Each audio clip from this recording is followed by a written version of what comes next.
আপনি নামাজ কালাম পড়েন, পাশের এক ব্যক্তি নামাজ কালাম পড়ে না, আপনি আল্লাহকে বলছেন আল্লাহ আমি ধর্ম কর্ম করি, কোরআন পড়ি, নামাজ পড়ি, হজ যাকাত করি, মানুষকে ভালোবাসি, আমি পর্দায় থাকি, খারাপ কাজ থেকে দূরে থাকি, কিন্তু আল্লাহ বিপদ আপনি আমাকে দাও। আমার পাশের বাড়ি একজন আছে নামাজ কালাম পড়ে না, ধর্ম কর্ম করে না, নামে মুসলমান, আল্লাহ তাদেরকে তো আপনি বিপদ দাও না। কোন নামাজি যদি বলে আমি এত ইবাদত করার পর আমার প্রতি বালা আর মুসিবত, আল্লাহ ওদের বালা মুসিবত হয় না, আপনি কি দেখতে পাও না? আপনি কি দেখতে পাও না? আল্লাহ এই দেখতে পায় না, এই কথাটা নজর তুলে বলার কারণে ওই ব্যক্তিটা বেঈমান আর কাফের হয়ে যাবে। তার কারণ একটাই বিষয় হলো আমার আল্লাহ যাকে ভালোবাসে তাকে কষ্ট দেয়, আর কষ্টের ভিতরে থেকে থেকে আল্লাহকে ডাকে, কষ্টের ভিতরে থেকে থেকে চোখ থেকে পানি জারি করে, কষ্টের ভিতরে থেকে আল্লাহর কাছে ফারা পাইয়া দেয়, দুখানি হাত তুলে কান্নাকাটি করে। ও বাবাজিরা, তাহলে আপনি নামাজ কালাম ইবাদত করেন, আল্লাহ আপনার বিপদ দেয়, আর একজন ব্যক্তি নামাজ কালাম ইবাদত করে না, তার কোনো বিপদ হয় না। খবরদার কথা বলবে না আল্লাহ আপনি কি ওদের দেখতে পাও না? আমার আল্লাহর নবী বলেছেন অল জিবালা, একটা পাহাড় আছে, পাহাড়ের তোলা যদি নামলো মানে পিপিলিকা, যদি একটা পিপিলিকা হেঁটে যায় তার পায়ের আরজুলা কম, পায়ের আওয়াজ আমার আল্লাহ কুদরতি কানে শুনতে পায়, আমার আল্লাহ দেখতে পায়। তাহলে আল্লাহ যে দেখতে পায় না, আল্লাহর নজর তুলে কটাক্ষ করলে ওই ব্যক্তির ঈমান থাকে না, ঈমান চলে যায়। চলেন আমি আপনার কাছে বোঝাতে চেয়েছি, আপনার স্বামী আর স্ত্রী দুজনার অশান্তি হতে পারে। এখন স্বামী যদি স্ত্রীকে বলে তোমরা বেকাহাড়ে তৈরি, আল্লাহ তোমাদের সোজা করতে পারেনি, আমি একজন হয়ে তোমাকে কি সোজা করব? এই কথা বলার বিনিময় আল্লাহ সোজা করতে পারেনি মানে আল্লাহকে দুর্বল আপনি মনে করেছেন। এটা মনে করার পর আর বলার পর আপনার ভিতর দিয়ে ঈমান চলে গেছে। 10 মিনিটের বক্তব্য খেয়াল আছে, নামাজ চলে গেলে বুঝতে পারি, হজ চলে গেলে বুঝতে পারি, মাথা দিয়ে টুপি চলে গেলে বুঝতে পারি, কিন্তু কি কারণে ঈমান চলে যায় এটা আমরা সহজে বুঝতে পারি। ওই জন্য বলছিলাম, রুমাল কোথায় রেখেছি? ওই জন্য বলছিলাম যে বাবা ঈমান কিভাবে চলে যায় আমরা বুঝতে পারি না, বুঝতে পারি। আবার সমস্যা হলো নাকি?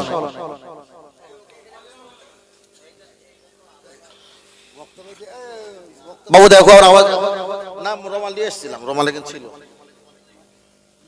আছে কোথায়? রুমাল পড়ে গেছে, কি হয়েছে দেখো ওদিকে। চলো বাবু, মাইকটা আওয়াজ কি হলো আবার?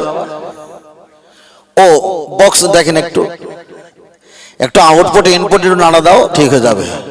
দরুদ শরীফ আল্লাহুম্মা সাল্লি আলা পড়েন।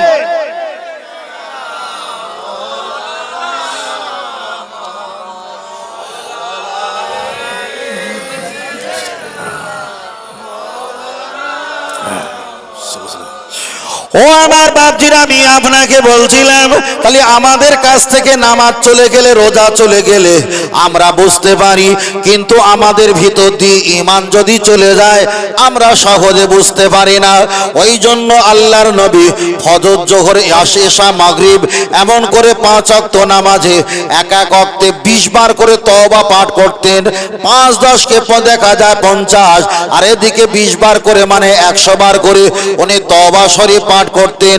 আল্লাহ নবী যদি 5 ওয়াক্ত নামাজের ভিতরে 100 বার করে তওবা শরীফ পাঠ করে, আমাদেরকে প্রতিনিয়ত তওবা পাঠ করতে হবে। তাহলে কিভাবে ঈমান চলে যায় আমরা বুঝতে পারি না, বুঝতে পারি না। চলেন একটাবার আগিয়ে যাওয়া যাক।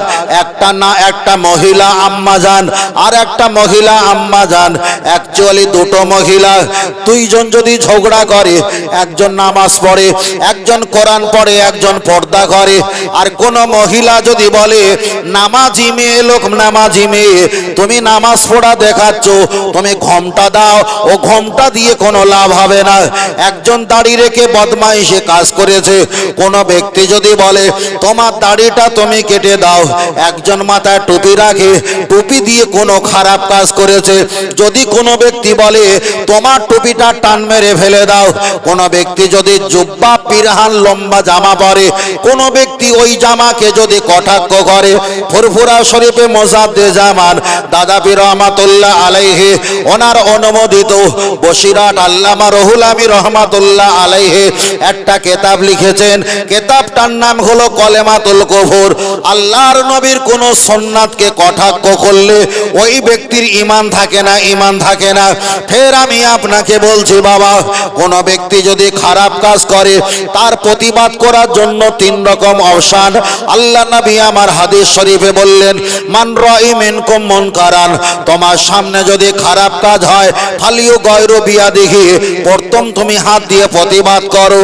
আপনি যদি মনে করেন ওদের 10টা হাত আমার একটা হাত, আমি পারবো না, আল্লাহ নবী পরে বললেন প্রতিবাদ করার জন্য ফাইল্লাম ইস্তাতি ফাবি লিসানি, তুমি জবান দিয়ে প্রতিবাদ করো। ওদের যদি 10টা মুখ হয়, তোমার যদি একটা মুখ হয়, তুমি যদি না পারো, আল্লাহ নবী পরে বললেন ফাইল্লাম ইস্তাতি ফাবি লিকলবি, তুমি অন্তর দিয়ে ঘৃণা করো। অজালিকা আদআফুল ঈমান, অন্তত তোমার ঈমানটা বেঁচে যাবে, ঈমানটা বেঁচে যাবে। তাহলে একটা মানুষ যদি খারাপ কাজ করে আপনি হাত দিয়ে প্রতিবাদ করো, না হলে মুখ দিয়ে প্রতিবাদ করো, না হলে অন্তর দিয়ে ঘৃণা করে ওই ব্যক্তির কাছ থেকে তুমি একটা বা দূরে সরে যাও। তবে মাথায় টুপি মুখে দাঁড়িয়ে লম্বা পিরহানকে অপমান করলে আপনি কিন্তু ঈমান হারা হয়ে যাবে। বিষয়টা পরিষ্কার বুঝতে পারছেন বাবু, কিভাবে আমাদের ঈমান চলে যায়? চলেন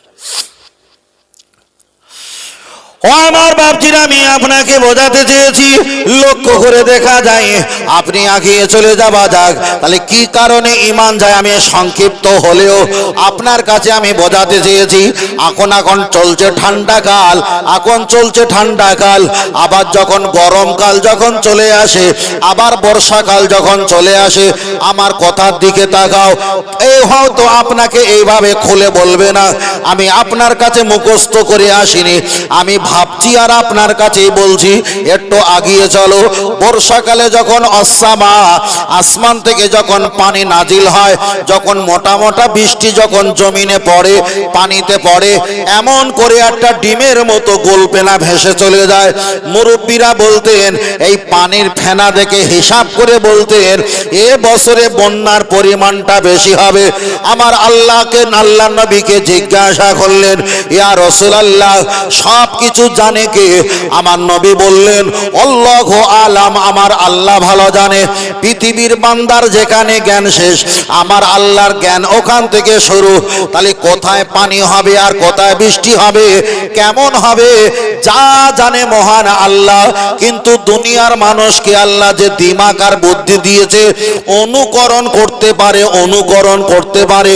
কিন্তু আপনি যদি বলেন প্রচুর আকারে বৃষ্টি হবে, এত বড় বড় পানির ফেনা যায়, আবার যখন পিপিলিকা যখন গালে করে খাদ্য ডিম নিয়ে একটা বাসা থেকে আর একটা বাসায় যখন চলে যায়, আমরা হিসেব করে দেই এ বছরে প্রচুর আকারে বন্যা হবে, বন্যা হবে। ও বাবাজিরা, রাসূল বলেছেন জাহান্নামে আমি নারীদের সবচাইতে বেশি দেখেছি, তার ভিতরে একটাই কারণে ওরা জাহান্নামী হয়েছে। ফেরেশতা জিবরিল জিজ্ঞাসা করলেন, ক্বালা ইয়া রাসূলুল্লাহ, কি কারণে মহিলারা জাহান্নামী বেশি হয়েছে?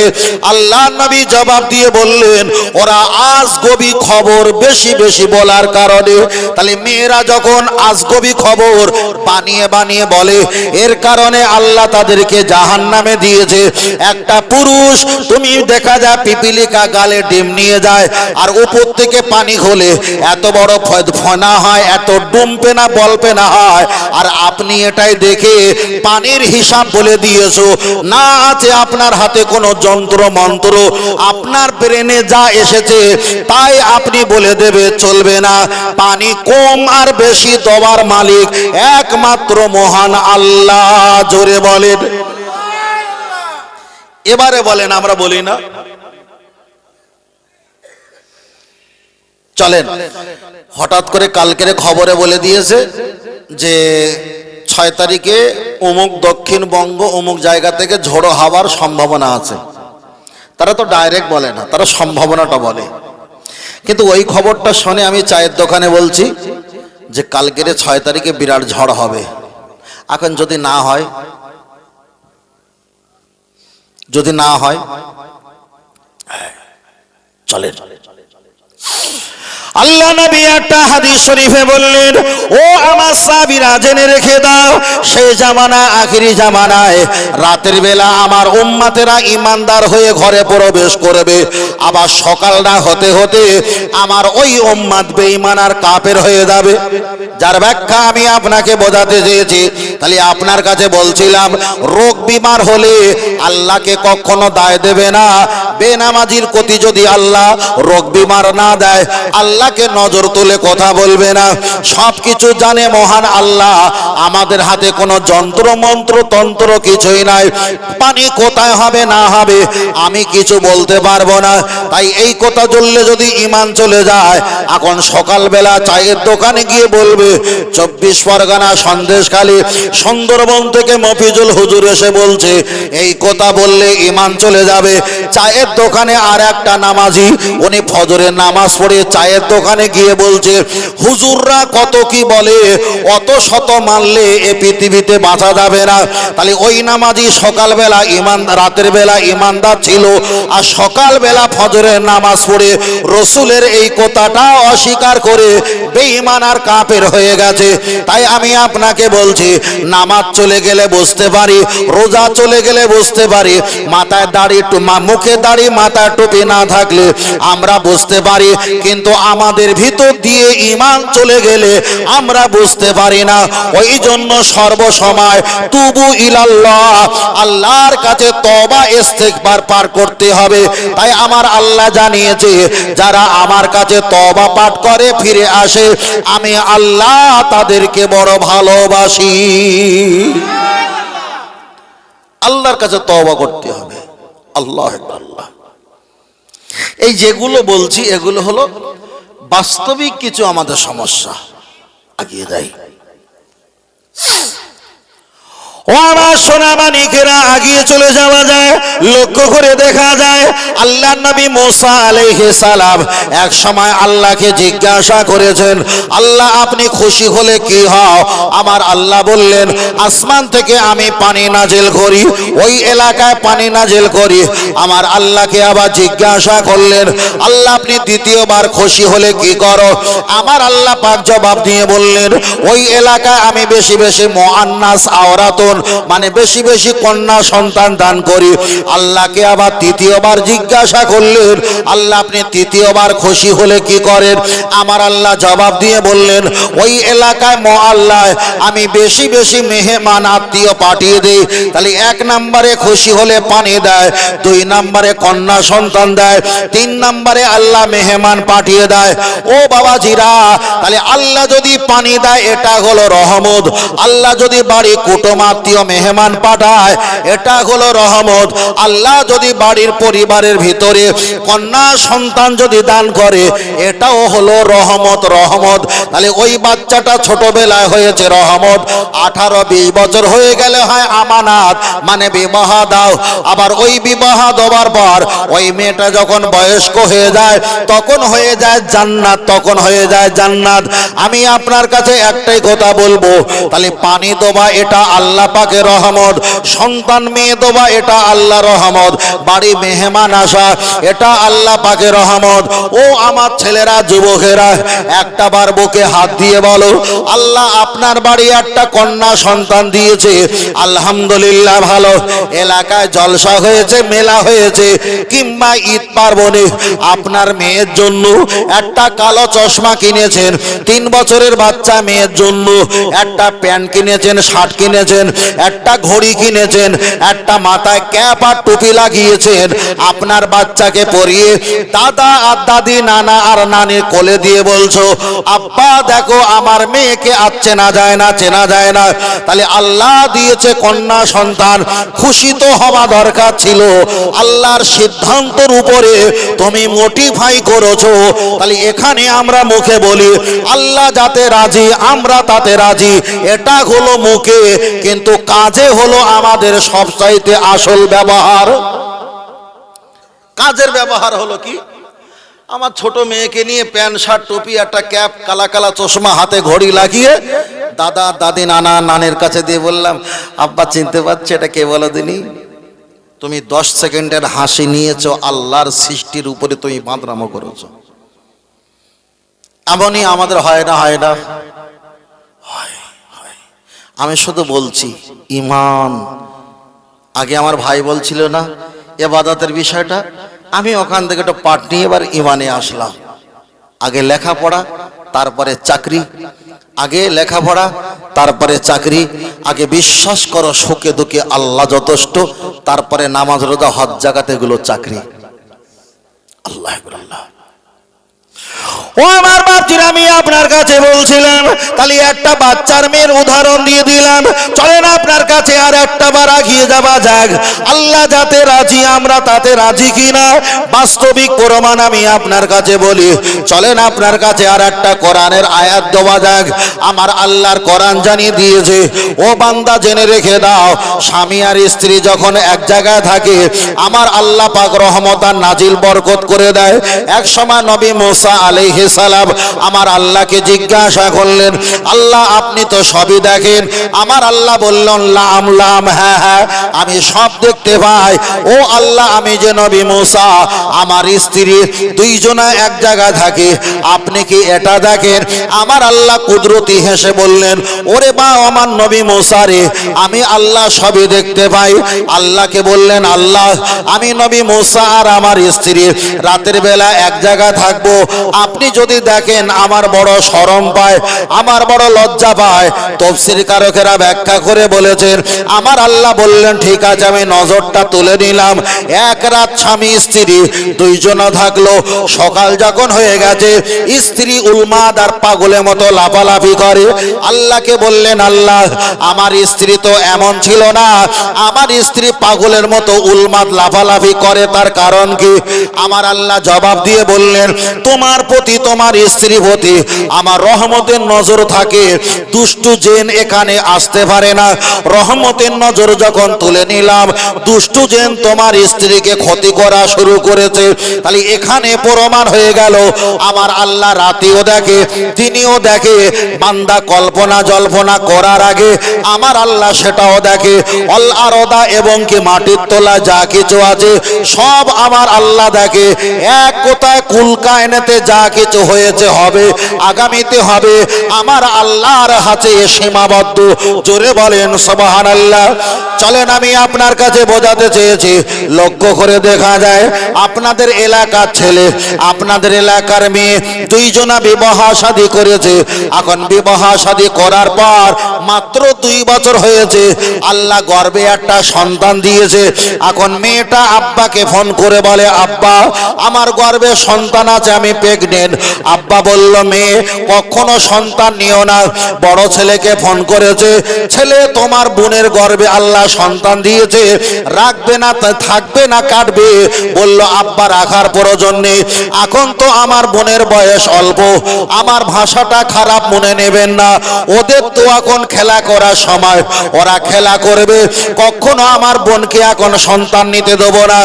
এ ছেলেরা, জওয়ান যুবকেরা হিসাব করে দেখো, এখন যেই ছেলেটা আর বাপ, এক কথা বাপ আর ভাই দুইজনা কি করলেন, 30-40 হাজার টাকা নিয়েছে আর মেয়েটাকে গাড়িতে করে নিয়ে আপনাদের আমতা কিংবা কলাতলা নার্সিং হোম হসপিটালে ওখানে ভর্তি করে দিয়ে পেট ফেড়ে একটা বাচ্চাকে, নিরহ বাচ্চাকে পোল্ট্রির মতো কেটে কেটে ডাক্তার বাবুকে টাকা দিয়ে প্লেটে সরো করে দিয়েছে।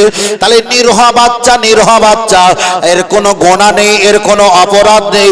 আমার আল্লাহর কোরআন জানিয়ে দিয়েছে, আমান আহিয়াহা ফাকা আন্নামা আহিয়ান নাসা জামিয়া।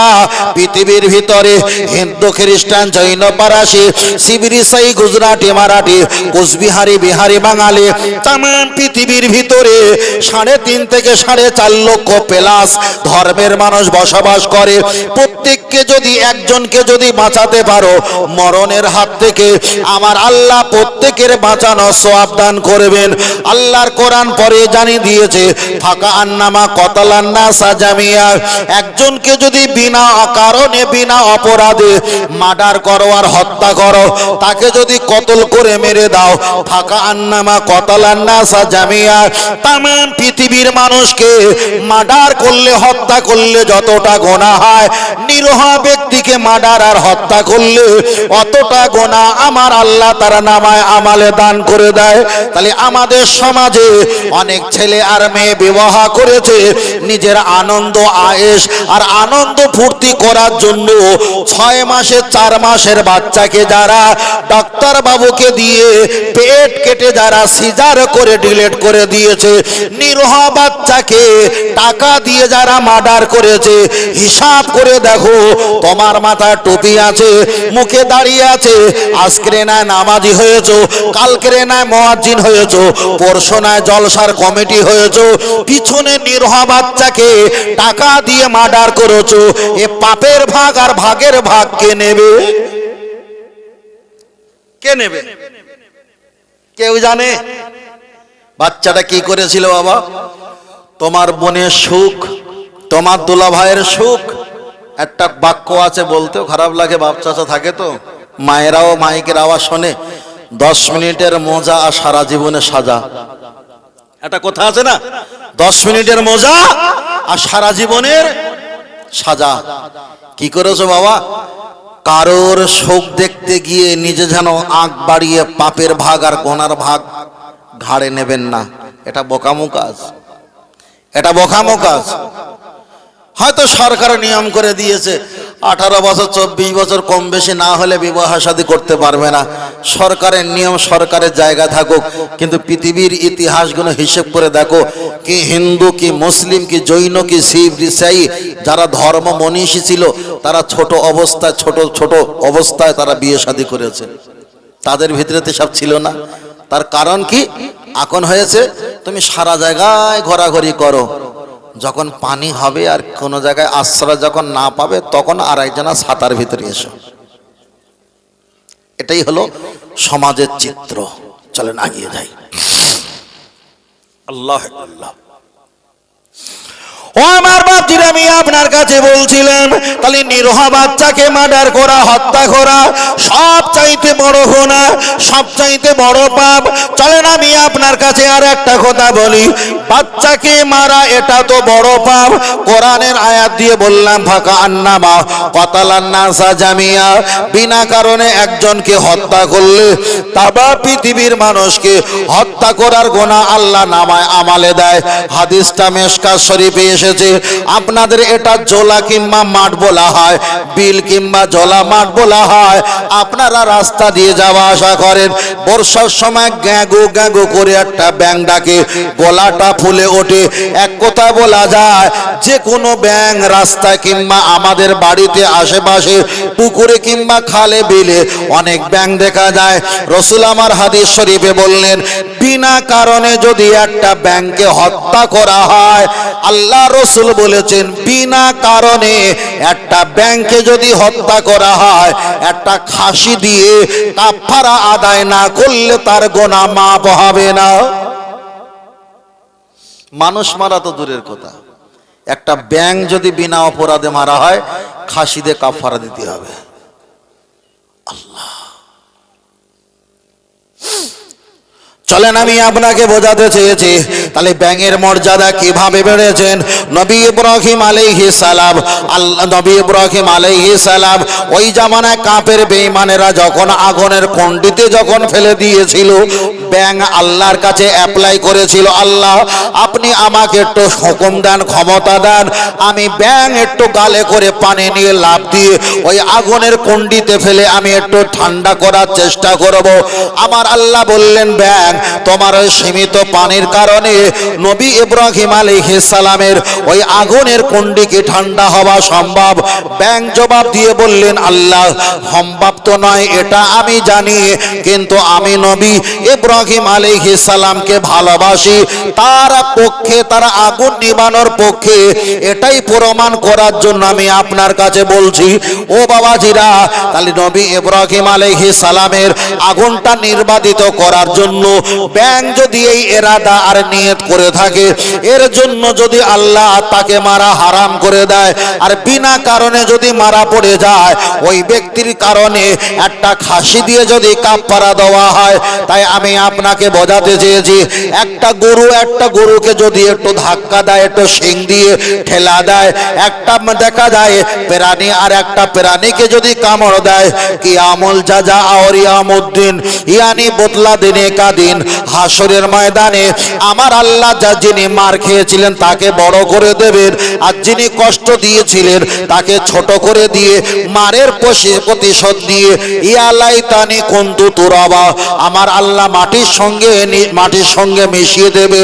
কিন্তু আল্লাহর বান্দা জেনে রেখে দাও, আপনি কাউকে একটা চড় মেরেছেন, শক্তির জোরে আপনি 2 বিঘা জমি কিংবা 2 হাত সম্পত্তি ঠেলে গেছেন, শক্তির কবলে আপনি পুকুরটা দখল করে খাও, শক্তির দখলে আপনি দেখা যায় মার্কেটটা দখল করে খাও, শক্তির কবলে ভিটে বাড়ি আত্মসাৎ করো, তবে আল্লাহর বান্দা জেনে রেখে দাও, দুনিয়া থেকে বিদায় নেওয়ার পর নবী আমার বললেন, হুকুকুল্লাহ, হুকুকুল ইবাদ আও কামা ক্বালা আলাইহিস সালাম, একটা হলো বান্দার হক, একটা হলো আল্লাহর হক।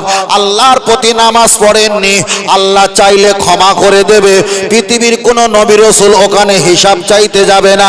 আর বান্দার হক যদি নষ্ট করা হয়, ওই বান্দা যদি হিসাব দিনে আল্লাহ পাকে দরবার যদি ক্ষমা না করে দেয়, কোশ্চিনকালে আপনার ক্ষমা হবে না। আপনি 40 বছর নামাজ পড়েছেন, রোজা রেখেছেন, হজ করেছেন, তাসবিহ তেলাওয়াত করেছেন, সব কিছু তিনি নিয়ে নেবে, তোমার পরেও ক্ষমা হবে না, হবে না, হবে না। তাই আমি বারবার করে বলি, আপনি নামাজ পড়বেন, পড়েন, তবে কারোর হক যদি নষ্ট করে নামাজ পড়ো, খোদার কসম করে একবার নয়, খোদার কসম 2 বার, আল্লাহর কসম 3 বার করে বলেছি, যতদিন না পর্যন্ত যার আত্মসাৎ করেছেন হাসরের ময়দানে ক্ষমা না করবে, কিয়ামত শেষ পর্যন্ত আল্লাহ আপনাকে জান্নাত দেবে না। ফের আপনাকে ঘুরে বলছি, আপনি আল্লাহর ইবাদত করলেন না, এর কারণে আল্লাহ ক্ষমা করতে পারে, আল্লাহ রহমান ও রহিম, কিন্তু কোন বান্দাকে ঠকিয়ে আপনি দুনিয়া ধনী ধনাঢ্য হয়েছেন, বড় শক্তিশালী হয়েছেন, কবরে হাসরে মিজানে ওই ব্যক্তি যদি ক্ষমা না করে দেয়, আমার আল্লাহ আপনাকে ক্ষমা করবে না, করবে না, করবে না। লাও কি করবে করো। আমার সম্পত্তি ভাই নিয়েছে, আমি বিচার দিতে গেছি, আমারে বলছে ও আমার পার্টির লোক না, মিটে গেল। আমি বিচার দিতে গিয়েছি, ওনার 10টা লাঠি, আমার 1টা লাঠি, পারবো না, মিটে গেল। কিন্তু খোদার কসম করে বলছি, ও যদি নবীও হয় তবেও জান্নাত পাবে না। লাও ঠেলা। মরণের সময় আপনি মনে করবেন, যখন ঘড়ঘড়ানি আওয়াজ হবে মরণের সময়, যে আমার মরণকালে অমুক জনা সর্বনাশ করেছিলাম, যদি না করতাম খুব ভালো হতো, অমুক জনার এই করেছে, না করতাম খুব ভালো হতো। উনি থাকে গুজরাটে, আমি থাকি সুরাটে, উনি কি আমার কাছে ক্ষমা চাইতে আসবেন? আমি কি ক্ষমা করার সুযোগ পাবো? পাবো না। দুনিয়াতে হাজার ইবাদত করিনি, হুকুকুল্লাহ, আল্লাহর হক নষ্ট করেছি, আল্লাহ চাইলে ক্ষমা করতে পারে না। আমার ইমাম সাহেব ভাই বলছিল, নবী মুসা আলাইহিস সালামের জামানায় একজনা আল্লাহকে জঙ্গলে শেষবারে রেখেছে, ক্ষমা করেছে। তাহলে আল্লাহর হক আল্লাহ ক্ষমা করবে না করে সেটা তানার ব্যাপার, কিন্তু মানুষের হক নষ্ট করলে আল্লাহ ক্ষমা করবে না যতদিন ওই বান্দা না ক্ষমা করবে। আপনার মেয়েকে 30,000 টাকা দামের মোবাইল দিয়েছেন, আর আপনার ছেলেকে আপনি মোবাইল দেননি, আপনার ছেলে আপনাকে 1 সপ্তাহ বাপ বলে ডাকেনি। এরকম প্রমাণ আছে না নাই? আছে। তাহলে সামান্য টাকার জন্য যদি আপনার মতো বাপকে যদি বাপ বলে না ডাকে, আর আপনি ছেলেরে ফাঁকি দিয়েছেন, মেয়েরে ফাঁকি দিয়েছেন, আর কিয়ামতের দিন আপনাকে চুমু খাবে? কিছু হবে না। বাবা জীবনে বহুত কিছু করেছো, বহুত কিছু করেছো, কেউ কারণ নয়। বারবার করে বলছি, মান আরাফা নাফসাহু ফাকাদ আরাফা রাব্বাহু, যে নিজে নিজেকে নিয়ে ভাববে ফাকাদ আরাফা রাব্বাহু, সে আল্লাহকে চিনে ফেলবে। জীবনে যত রকম পাপ করেছেন আলাদা পর্যায়ে, জীবনে কারো ঠকাবেন না, কখনো ঠকাবেন না। আল্লাহ রসুল বাজারে গেছে, বাজারে যাওয়ার পর আসমান থেকে এই একটা সাহাবা বললেন, হুজুর আপনি তো বলেছেন আহাব্বু ইলাল্লাহি মাসাজিদুহা, পৃথিবীর সবচাইতে শ্রেষ্ঠ জায়গা হলো মসজিদ, তা আপনি মসজিদে না থেকে বাজারে এসেছেন। আবগাদু ইলাল্লাহি আসওয়াদুহা, পৃথিবীতে নিকৃষ্ট জায়গা তো বাজার। আল্লাহ নবী বললেন, আমি বাজারে কেন এসেছি দেখাবো না বলবো? মুখে বলবো না চোখে দেখাবো? হুজুর চোখে দেখালে তো ভালো হয়, চোখে দেখালে, চোখে দেখালে ভালো হয়। তখন নবী বললেন, চোখে দেখালে যখন ভালো হয় অপেক্ষা করো। আসমান থেকে টপ টপ টপ টপ করে পানি পড়া শুরু হয়েছে। রসুলের চেহারা মোবারক, জামা কিছু ভিজে গেছে, মাটি ভিজে গেছে, পানি বন্ধ হয়ে গেছে। বাজারের বিছখানে গিয়ে বলছেন, হাত একটা আটা আছে না, আটা মাইলো ভুট্টা, হাতটা আইডিয়া কোন ভিতরে ঢুকে দিয়েছে, এক লোকমা আটা টেনে বলছেন, ও ব্যবসায়ী আমার গায়ে পানি পড়েছে, তোমাদের কি পানি পড়েনি? হ্যাঁ হুজুর পড়েছে। তোমাদের আটায় কি পানি পড়েনি? হ্যাঁ হুজুর পড়েছে। তাহলে উপরে শুকলো আটা আর তলায় হাত মারলাম ভিজে আটা, ভিজে আটা। সাহাবাকে বললেন, আমি মুহাম্মদ সাল্লাল্লাহু আলাইহি ওয়াসাল্লাম বাজারে এসেছি এই কারণে, এই ধোঁকাবাজ ব্যবসায়ীকে যেন আমার গ্রামবাসীকে ঠকাতে না পারে। বলুন সুবহানাল্লাহ। তাহলে একটা ব্যবসায়ী যদি কাস্টমারকে ঠকায়, যতদিন না ক্ষমা করবে ক্ষমা হবে না। একটা ডক্টর বাবু জানে 10 টাকার বড়ি দিলে তার যন্ত্রণা, তার জ্বর চলে যাবে। 10 টাকার জায়গায় 60 টাকার ঔষধ লিখেছে। যতদিন না ওই কাস্টমার কিয়ামতে ক্ষমা না করবে ততদিনের ক্ষমা হবে না। একজন হিসাবওয়ালা, তিনি যখন হিসাব ভুল করে দিয়ে একজনকে আনন্দ দিয়েছে, একজনকে কাঁদিয়েছে, যতদিন ওই ব্যক্তি ক্ষমা না করবে আল্লাহর দরবারে ক্ষমা হবে না। এলাকার মেয়ে বিয়ে হচ্ছিল, দেখতে এসছে পাশের গ্রাম থেকে 10 কিলোমিটার দূর থেকে। এলাকার মেয়ে সম্পর্কে কূটনীতি চাল দিয়ে তুমি বিবাহটা ভঙ্গ করে দিয়েছো। যতদিন পর্যন্ত ওই মেয়েটার দেহ ব্যবসায়ী, খারাপ কাজ, লোক দেখে টিটকারি, যত উলমাত হবে, পাপের ভাগ, ভাগের ভাগ তার নামায় আমলে যাবে, তোমারও যাবে। বোঝাতে পেরেছি বাবা? তোমারও যাবে, উনিও পাবে। আমার কথা কষ্ট পাচ্ছেন বাবু? আমি একদম বাস্তবিক কথা নিয়ে আপনাদের কাছে আলোচনা করছি। বাস্তবিক কিভাবে আমরা বাঁচবো। আল্লাহ